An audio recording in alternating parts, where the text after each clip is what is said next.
Sir आप पीछे रहिए सर। रोल सर जी शुरू आज करें। नामांकन किया गया है, रेखा शर्मा जी की ओर से नामांकन किया गया है, क्या कहना चाहेंगे? हालांकि विपक्ष की ओर से कोई भी उम्मीदवार नहीं उतारा गया। देखिए, राज्यसभा के लिए एक सीट वाकंट हुई थी। हमारे यहाँ से राज्यसभा के जो माननीय सदस्य थे,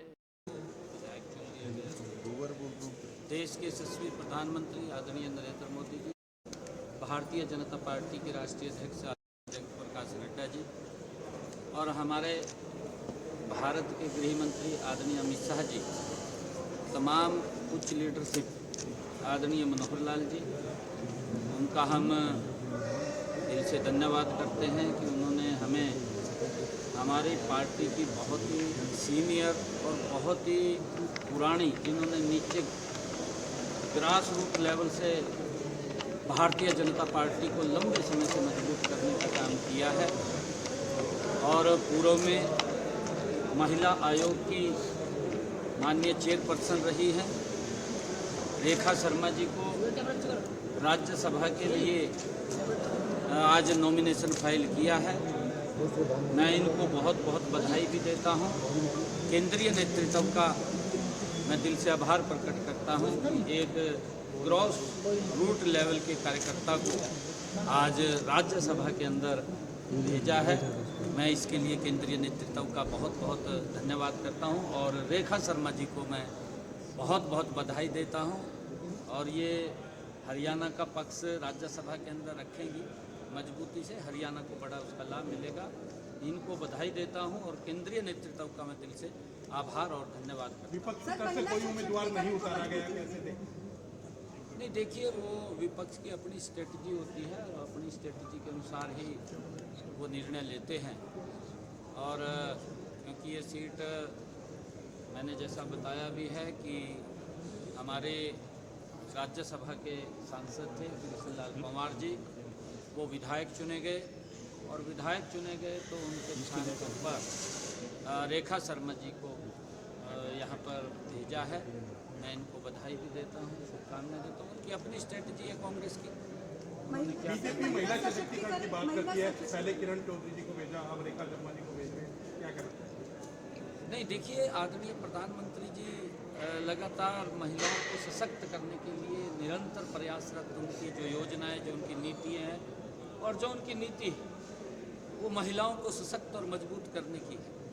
कल आदरणीय प्रधानमंत्री जी हमारे हरियाणा के अंदर पानीपत की उस भूमि के ऊपर आए थे जिस भूमि के ऊपर वो जनवरी 2022 में उन्होंने वहाँ से बेटी बचाओ बेटी पढ़ाओ के लिए आगाज किया था और कल बहुत बड़ी योजना LIC की बीमा सखी योजना, उसका शुभारंभ आदरणीय प्रधानमंत्री जी ने किया है।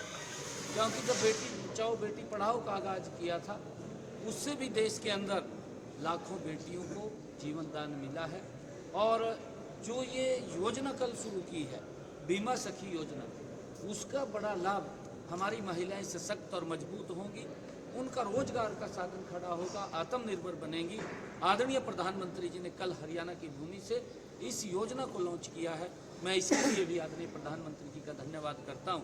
आदरणीय प्रधानमंत्री जी महिलाओं को सशक्त और मजबूत करने के लिए निरंतर वो काम करते रहते हैं और उसका परिणाम है कि देश की महिलाएं आदरणीय मोदी जी, आदरणीय भारतीय जनता पार्टी के साथ वो श्रद्धा से उनको आगे बढ़ाने का काम करती हैं और बहुत सारी योजनाएं हैं जो महिलाओं के लिए हमारी सरकार ने, आदरणीय मोदी जी के नेतृत्व में डबल इंजन सरकार ने वो चला रखी है, जिसका लाभ भी मिल रहा है। चाहे सेल्फ हेल्प ग्रुप की हमारी बहनें हैं और चाहे ड्रोन दीदी है और चाहे हमारी महिला उद्यमी है, विभिन्न योजनाओं के माध्यम से महिलाओं को सशक्त करना ये हमारी सरकार निरंतर कर रही है। ये पहली बार है। मैं धन्यवाद करना चाहूँगा आदरणीय प्रधानमंत्री नरेंद्र मोदी जी का कि उन्होंने लोकसभा और विधानसभा के अंदर भी 33% का आरक्षण नारी शक्ति वंदन बिल वो भी पास नरेंद्र मोदी जी भारतीय जनता पार्टी ने किया है, जिसका लाभ हमारी बहनों को आदरणीय प्रधानमंत्री जी की जो सोच है कि महिलाएं भी इस देश के विकास के अंदर उनकी भी महत्वपूर्ण भूमिका हो, उसको लेकर के उसको पास किया, उसका लाभ आने वाले समय के अंदर एयरपोर्ट के मामले के हरियाणा और यूएसए के बीच में क्या एमओयू है और कब तक ये हिसार एयरपोर्ट है, जेवर एयरपोर्ट है, अम्बाला है, कब तक चालू है?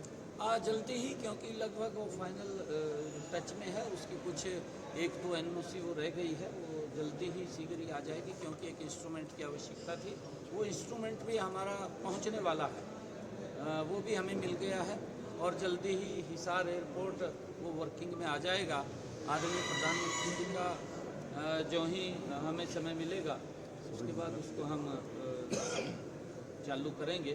और इसका बड़ा लाभ जो महाराजा अग्रसेन एयरपोर्ट हवाई अड्डा जो हिसार के अंदर बन रहा है, उसका लाभ पूरे हमारे इधर पंजाब के लोगों को भी मिलेगा, राजस्थान के लोगों को भी मिलेगा, हमारे हरियाणा के लोगों को तो मिलेगा ही। क्योंकि हिसार के अंदर जब एक हवाई अड्डा आएगा तो वहाँ पर चाहे इंडस्ट्रियल हब की बात हो, चाहे अन्य विकास के कार्य जो वहाँ पर लोगों को रोजगार की बात हो, उस सारे सिस्टम वो वहाँ खड़ा होगा और उसका लाभ वहाँ के लोगों को मिलेगा।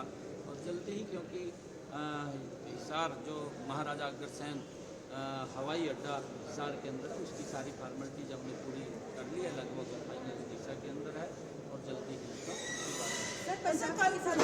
पंजाब के किसानों से कोई अपील करना चाहेंगे, क्योंकि अभी भी वो जाना चाहते हैं, क्योंकि और उनका कहना है कि हरियाणा सरकार हमारे साथ बर्ताव अच्छा नहीं कर रही है, हमें दिल्ली जाना। नहीं, ऐसा नहीं है, ऐसा नहीं है। किसान हमारे आदरणीय हैं और हम किसानों, मैं किसान का खुद बेटा हूँ और मैं एक छोटे किसान का बेटा हूँ, गरीब किसान का बेटा हूँ। मुझे मालूम है कि किसान की क्या क्या समस्याएं हैं, क्या क्या दिक्कतें हैं। मैं धन्यवाद देना चाहूँगा देश के यशस्वी प्रधानमंत्री आदरणीय नरेंद्र मोदी जी को, जिन्होंने पिछले 10 वर्षों में किसान की मजबूती के लिए अगाध काम किए। मजबूती से किसान को सशक्त करने का काम अगर 10 वर्षों के अंदर हुआ है तो नरेंद्र मोदी जी के कालखंड के अंदर हुआ है। क्योंकि अन्य विपक्षी दल, चाहे कांग्रेस है चाहे कोई अन्य दल है, अभी भी वो लोग इस किसान के नाम के ऊपर इसके अंदर राजनीति ढूंढ रहे हैं। ये दुर्भाग्यपूर्ण है, राजनीति नहीं होनी चाहिए। हमने कहा भी है, कांग्रेस को भी हम बोलते हैं, हमने हरियाणा के अंदर किसान की 100% फसल एमएसपी पर खरीदने का काम किया है। लगातार नरेंद्र मोदी जी देश के किसानों को एमएसपी लगातार बढ़ा करके देने का काम कर रहे हैं हर वर्ष। कांग्रेस ने पिछले दिनों में इस प्रकार का दुष्प्रचार किया कि एमएसपी बंद हो जाएगा।